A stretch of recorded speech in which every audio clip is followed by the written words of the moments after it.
വാ അതിരിക്കാം.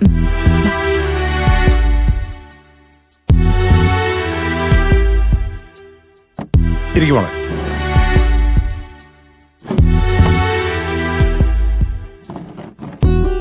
ഏയ് മുംബൈ കളിച്ചോ?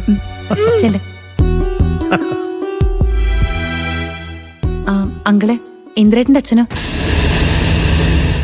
പുള്ളി മുറിയിലുണ്ട്. ഇന്ന് എന്ത് സംഭവിക്കുന്നുള്ളൊരു ടെൻഷനിലാണ്. മോള് ഇന്ദ്രനോട്ട് സംസാരിച്ചു? ഇല്ല അങ്കിൾ. അച്ഛന്റെ കാര്യത്തില് ഇന്ദ്രേട്ടന്റെ ഇപ്പോഴത്തെ ഒരു ആറ്റിറ്റ്യൂഡ് വെച്ച് എനിക്ക് അദ്ദേഹം ഇവിടെ ഉള്ളത് പറയാൻ തോന്നിയില്ല. എന്നോട് ആ മനുഷ്യനെ കുറിച്ച് അന്വേഷിക്കാനേ പാടില്ലെന്നാ ഇന്നലെ ഇന്ദ്രേട്ടൻ പറഞ്ഞത്. അപ്പൊ പിന്നെ എങ്ങനെയാ അങ്കിളെ ഇന്ദ്രേട്ടന്റെ അച്ഛൻ എന്റെ കസ്റ്റഡിയിലുണ്ടെന്ന് ഞാൻ പറയുക?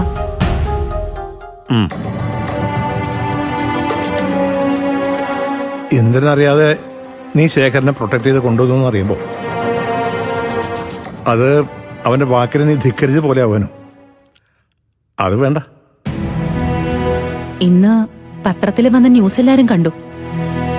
ഏതോ അവകാശി അദ്ദേഹത്തെ കൂട്ടിക്കൊണ്ടുപോയല്ലോ എന്നുള്ള ആശ്വാസത്തിലാ എല്ലാരും. ആ പിന്നെ അത് ശേഖരന്റെ വ്യക്തതയുള്ളൊരു ഫോട്ടോ ആയിരുന്നല്ലോ.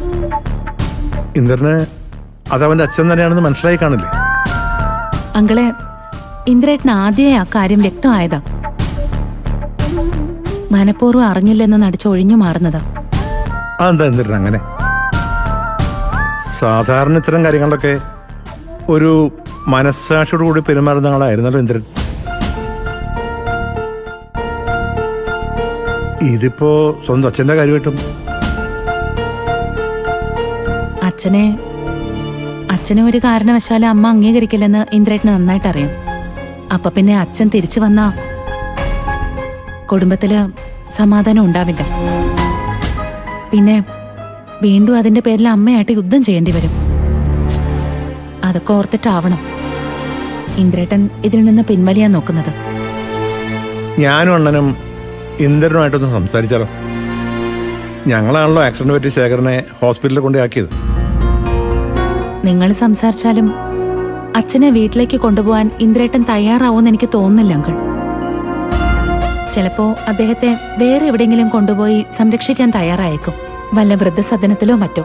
അവിടെ കാശ് കൊടുത്താൽ മതിയല്ലോ. ഓ,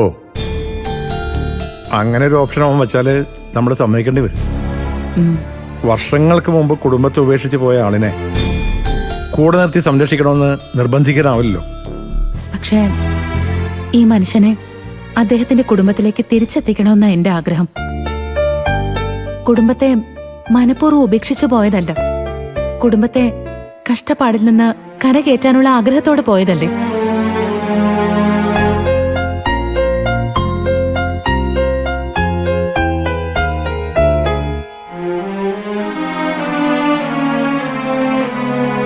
ഗൾഫിലെത്തിപ്പെട്ടെങ്കിലും അവിടെ അദ്ദേഹത്തിന് നരക ജീവിതമായിരുന്നു.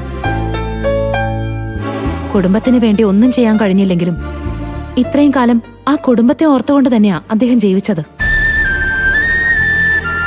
ഇവിടെ എല്ലാവരും ആ മനുഷ്യൻ മരിച്ചെന്ന് കണക്ക് കൂട്ടിയപ്പം നരകക്കടല് നീന്തി അദ്ദേഹം ആദ്യം തിരക്കിയത് തന്റെ കുടുംബത്തെക്കുറിച്ചായിരുന്നു. അതല്ലേ എങ്കിൽ യഥാർത്ഥ കുടുംബസ്നേഹം?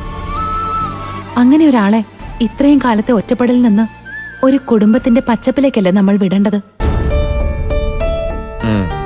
അല്ലെങ്കിൽ പിന്നെ ആ മനുഷ്യൻ നമ്മുടെ കൈകളിലേക്ക് എത്തിയതിന് പിന്നെ എന്തർത്ഥമാ ഉള്ളത്? മോള് പറയുന്നൊക്കെ 100% ശരിയാ.